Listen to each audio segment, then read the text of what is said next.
வேஷமாகவே மனுஷன் திரிகிறான். அப்ப நீங்களும் நானும் ஒரு தேவனுடைய பிள்ளை என்று சொல்லி இன்னைக்கு நாம் எப்படி வாழ்ந்து கொண்டிருக்கிறோம்?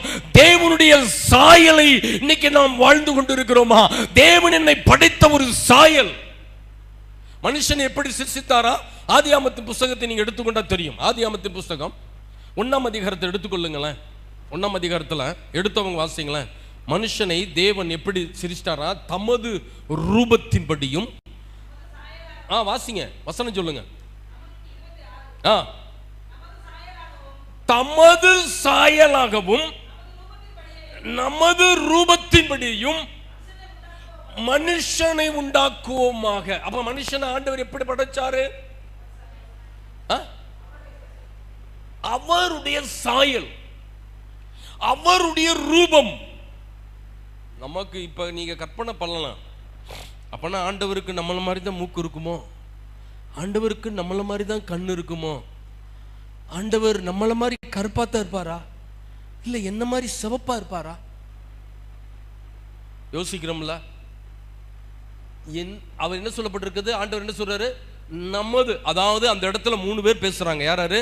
பிதா, குமாரன், பரிசுத்த ஆவியானவர். 3 பேர் பேசுறாங்க. அவங்க சொல்றாங்க, நமது சாயலின் படி, நமது ரூபத்தின்படி, நமது சாயலின்படி, நமது ரூபத்தின்படி மனுஷனை உண்டாக்குவோமாக.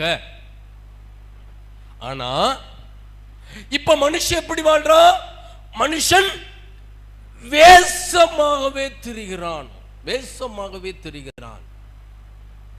இப்ப கர்த்தர் அவருடைய சாயலில் நம்மளை உருவாக்கினார்.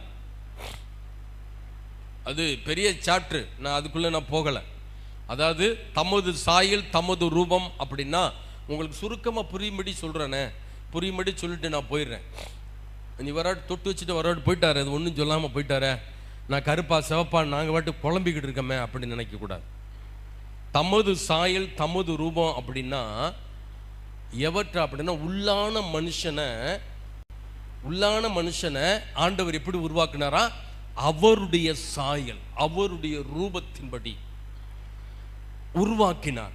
ஆனா வெளிப்புறத்துல நம்ம இன்னைக்கு எப்படி வாழ்ந்து கொண்டு இருக்கிறோம் அப்படின்னா, வேஷம் போட்டுக்கொண்டு நம்ம என்ன செஞ்சுக்கிட்டு இருக்கிறோம்? வாழ்ந்து கொண்டு இருக்கிறோம். வேஷம் போட்டுக்கொண்டு வாழ்ந்து கொண்டிருக்கிறோம். எனக்கண்மானவர்களே, அப்பனா தேவன் உருவாக்கின சாயலை நம்ம மறைச்சி நம்ம ஆவிக்குரிய வாழ்க்கையிலும் சரி நம்ம என்ன செய்யறோம்? தேவன் உண்டாக்கின ரூபத்தை மறை